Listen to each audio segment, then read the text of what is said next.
Hi everyone, just making a contribution to this thread going around about likes and dislikes in the hobby that was started by Jonny Watson. Um,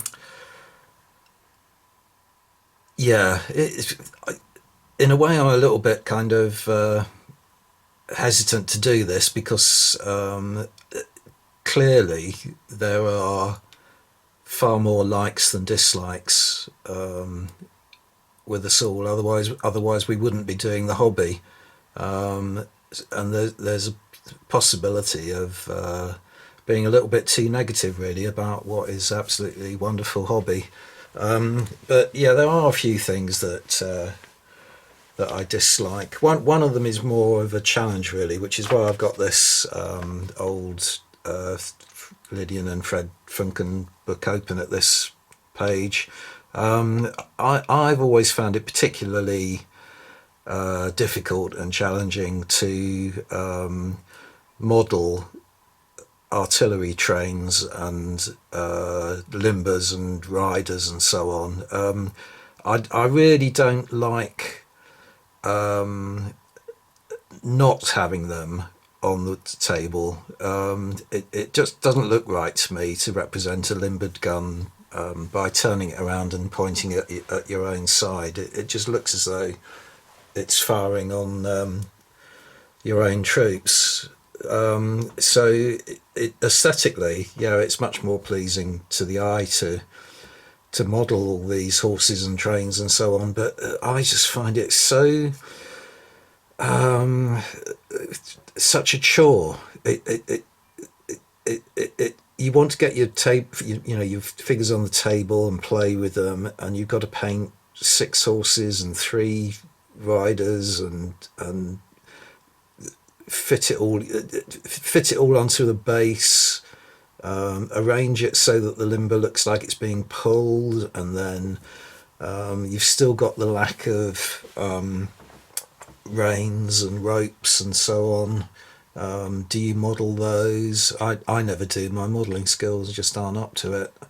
And then if you base the horses and then try and paint them, then it's really hard to get onto the inner kind of flanks of the horses and paint all the details there. So I usually paint them separately and then put them on a base and then attach the limber so that it's matched up to the horses and so on. But then you've got the problem of you've still got to put basing material down on the base and paint that area, and it's really hard to get the brush in between the horses or underneath their legs, and not dab mistakenly dab paint onto the horse's side or whatever. It's a real pain, and also it's expensive. If you're modelling 28mm metal figures, that's a lot of lead that you've got to purchase. It doesn't come cheap. And then that's another thing. Very often it doesn't come at all. There's a lot of ranges that I can think of that just don't bother to complement their guns with limbers and artillery trains, and that sometimes you can source it from another range that's got a compatible kind of figure scale. But I'm, as you probably know, I'm having terrible trouble trying to find horses and limbers for my 18mm Eureka Crimean War range, because you can't use the Napoleonic because they just don't sort of marry up in terms of style of uniforms and so on. And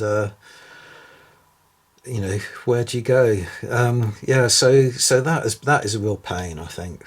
Artillery trains and how to paint them, how to get doing them, and getting them to look right and obtaining them, all that kind of thing. So that is definitely a dislike of mine.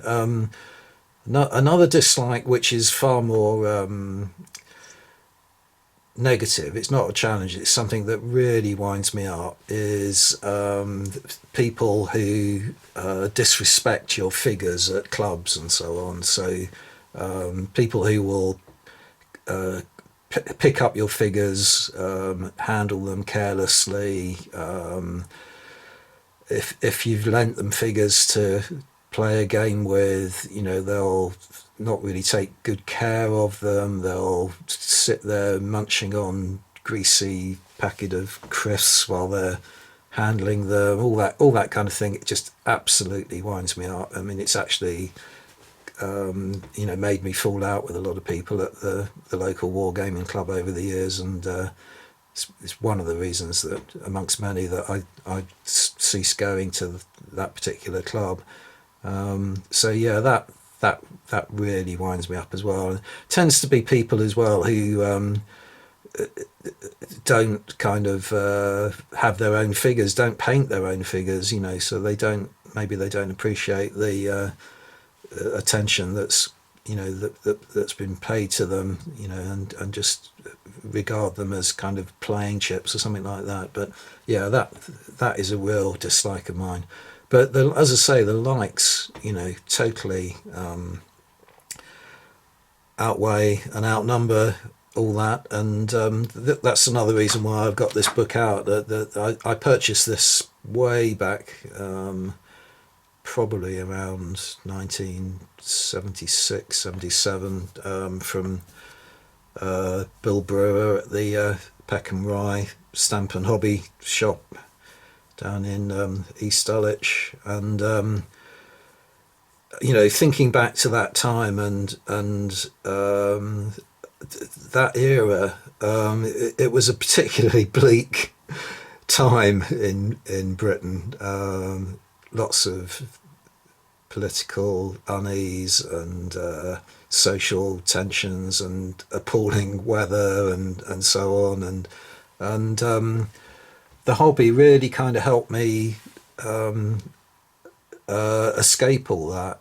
And just looking at these images, it just takes me back to how easy it is to immerse yourself in this hobby, and of course that's come back to the fore now, particularly with the COVID-19 outbreak and lockdown and so on. That whereas people in the past have often thought that it's kind of wargaming is a sort of an unhealthy obsession because it sort of it shuts you away alone in a room painting figures for hours on end. Now of course we're perfectly equipped to endure all this sort of self-isolation and that kind of thing, and we've got an ideal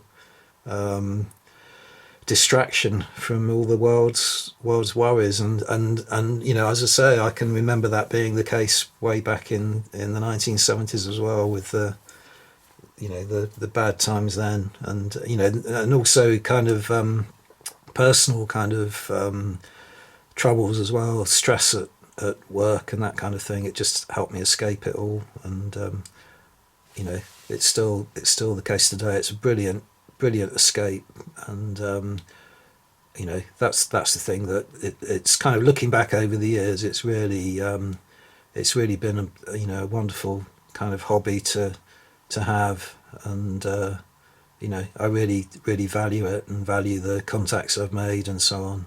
And YouTube as well has enhanced that now, the ability to be able to link up, whereas before, if you didn't have a club in your neighbourhood and that, you were fairly cut off.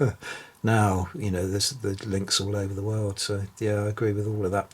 So anyway, I'll stop waffling. That's my contribution to this, what my thoughts on it, and good thread to start, Jonny Watson. So thanks for doing it. Bye for now.